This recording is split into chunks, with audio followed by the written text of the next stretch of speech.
You've just stepped into an interactive crime investigation. I'm your senior detective, and you're the rookie on this case.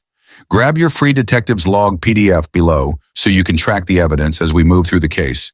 Don't read ahead in the comments or you'll spoil the adventure. Now let's get to the case. 3 dead in 4 weeks, no forced entry, no struggles, each scene indicating the same thing. Something's wrong, but not in the way you expect. They're calling him the quiet collector. The smallest details, a reflection in glass, an object out of place, the way a suspect acts, might be the difference between solving this case and missing the pattern altogether.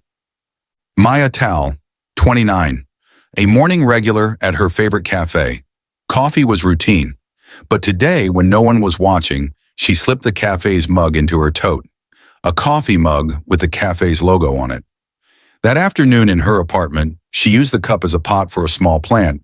She placed it on her windowsill above the sink beside 2 others. Later that night, Maya Tal was found in her apartment. Cause of death, ligature, a heavy zip tie around her neck, no forced entry. On the counter, soil and a small plant, as if dumped from its pot, lay in the sink. 2 coffee mugs on the sill, each still holding plants. Uneven position, as if a third was missing. An empty box is seen near the front door. What do you see, rookie? Take some notes. Let's take a look at the surveillance we recovered from the cafe that day, where friends of Maya said she frequented. Looks like Maya did stop at her usual cafe. She seems to be slipping something into her tote. Wait, look closer. Background left. A man in a blue cap walking by, a box in hand. There's a flash of a silver ring on his finger. He paused just long enough to notice Maya slipping something into her tote. Rookie, log it, cap, ring, box. Our next victim, Trent Voss, 38, charming, confident, always performing. At the gym, he joked with friends, stretched, carried himself like the room belonged to him. Then he tucks the branded gym towel into his bag. He laughed it off like he'd earned it. That towel would follow him into his office hours later, a private trophy. Trent Voss was found in his office that evening. Cause, strangulation, zip tie again, but the details, curious. On the desk, smudged prints and pieces of towel lint. His laptop open, an email. Subject line, found, power adapter. Under the desk, dust smudged by a hand as if someone knelt there.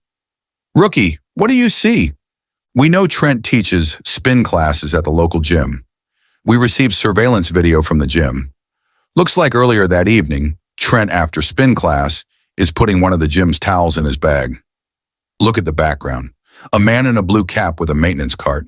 We can see a ring. He paused as Kent put the towel in his bag. Rookie, log it. Cap, ring, cart. Same set we saw before, now tied to Trent. Your third victim is Lila Serrano, 33, nurse, caregiver. After her shift, she stopped at the thrift store, testing a phone charger on the power strip. As the clerk was distracted, she slid it into her tote. Lila Serrano was found in her apartment. Cause of death, ligature, a heavy zip tie around her neck. No forced entry. On the shelf, a power strip with 2 lamps plugged in, an iPad charging, and a phone sitting near, not plugged to anything for charging. On the counter, a folded thrift receipt, the ink smudged, numbers faint. Rookie, what do you see? Lila's friends at the hospital told us she liked going to the thrift store to browse after her shift. We went to the thrift store and were able to get the surveillance tapes during Lila's visit. Look near the shelves. There he is again. Blue cap, silver ring. He doesn't look at her, not directly. But rookie, you see it, don't you? The same presence, catching each victim's small crime moment. Look here, rookie. Maya's counter with a plant, but the mug she took is missing. Trent's desk, lint indicating the towel he took. Lila's phone, but not the charger she took. Different objects, different places.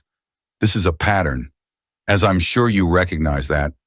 We're chasing what he took. Pin it. These items are evidence. Now, who is it seeing these minor thefts and deciding they need to be punished so severely? We have our suspects. First suspect, the trainer, had access to Trent's locker, eyes on his members. Complained about towel fees due to thefts. In the interview, he has a sharp temper, restless. Rookie, note his words. People always think they can get away with taking the towels. The rest of us have to pay extra because of it. Sounds close, doesn't it? But temper isn't a signature. Look at his hands, no ring. Keep him on the board, but don't lock him in yet. Second suspect, the lost and found clerk, a man who lives by order. He calls it restoration, making things whole again. Watch his hands as he speaks. Silver ring, catching the light. Calm, deliberate, almost smug. People don't appreciate what isn't theirs. To lose is one thing, but when people take is another. Rookie, log it, ring, routine, ritual. He has the motive, the philosophy, the access. Question is, does he have the will? Third suspect, the delivery man. Always in motion, boxes in hand, invisible by routine. He admits he delivers on foot in the area, belonging to the gym, and frequents the thrift store. His words are with resentment. Why do those with money think they can steal from those that try to make an honest living? Rookie, noted. He's bitter, present, and angry enough to snap. And yes, there's the cap, right there on the table. But no ring. All right, Rookie. We've walked the scenes, sifted the traces, listened to every word. 3 suspects stand in front of us. The trainer with the temper, the clerk with his rituals, the delivery man with his resentment.